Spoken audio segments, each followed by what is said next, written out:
Senator Daines. Chairman, thank you. Mr. Greer, it's good to see you here again.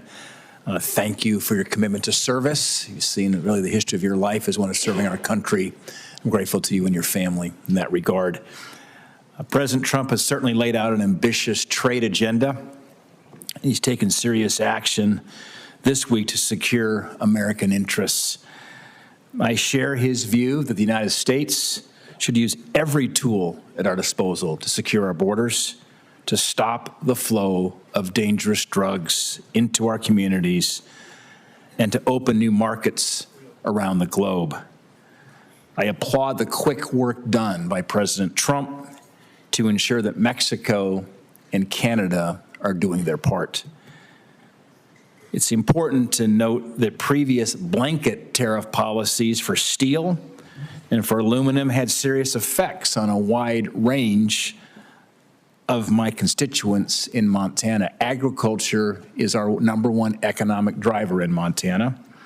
In some cases, the price of aluminum in the United States rose 15%, which increased costs of our manufacturers, was ultimately passed on to consumers like farmers buying heavy equipment.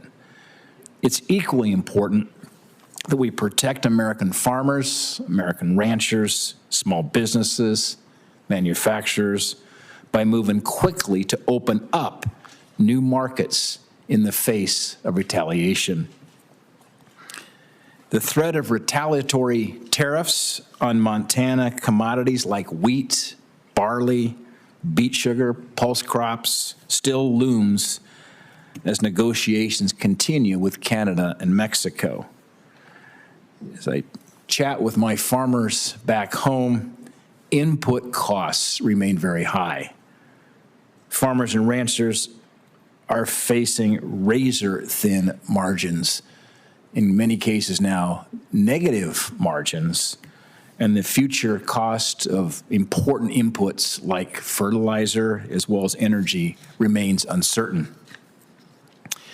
Mr. Greer, if confirmed, will you prioritize swift and immediate action to secure new market access for Montana producers who are now facing the threats of retaliatory tariffs? Senator, thank you for that. And I know that these issues are front and center for you and your constituents in Montana, and they're things that I pay very close attention to as well.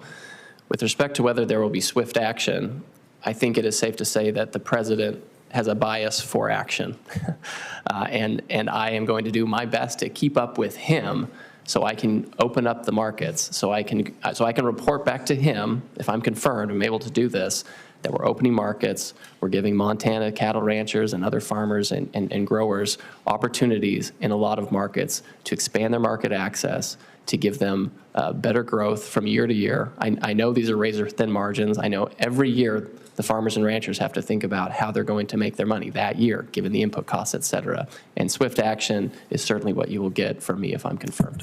Thank you. It's not lost on us that 95% of the world's consumers live outside the United States. There's a lot of mouths to feed outside the United States, and great opportunities. We think about the future of farm and ranch in Montana. A lot of that will depend on access to the 95% of consumers who live outside the United States. The Biden administration, sadly, and I remember having these confirmation hearings with the former USTR, they pursued a very unambitious trade agenda that created a vacuum that allowed countries to fill the void left because of our absence. Well, they were asleep at the wheel. Other countries were negotiating trade agreements that resulted in America falling behind. From beef exports to China, wheat to Japan, pulse crops to India, Montana ag has benefited greatly from some of these trade agreements in the Pacific. I remember being in China working with the Chinese leadership to remove a 14-year ban on U.S. beef imports. It's now one of the largest beef markets in the world. We must not forget, despite all the challenges we face with China today, that it is the second largest consumer market in the world. There's a lot of opportunity for growth for our ag producers to get access to that important market. We must continue to engage our farmers and ranchers on equal footing with the rest of the world. My final question, Mr. Greer, how will you ensure that China honors its commitments from that Phase 1 trade deal? In fact, Senator Perdue then and myself went to Beijing, sat across the table from Liu He back in late 2019 to complete that Phase 1 deal for President Trump. But how do we make sure those commitments made in that Phase 1 deal for U.S. ag products increase access to that important market, and again, ensure that our producers are on a level playing field?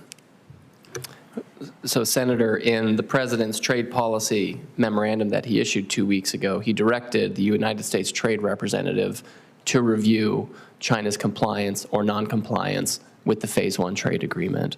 There are mechanisms within that agreement, dispute settlement mechanisms, bilateral between the United States and China, to address failures of compliance. So if I were confirmed, I would expect to very quickly assess the results of that compliance review and very quickly go about enforcing compliance.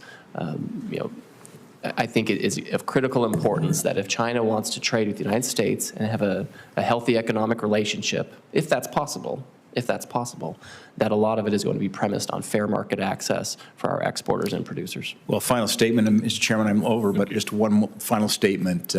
If confirmed, Mr. Greer, I think we will have a very good team in working with you, with working, if confirmed, Senator Perdue, soon to be Ambassador David Perdue to China, working together here in making some tremendous progress in getting access to that very important, very large market for producers. Thank you.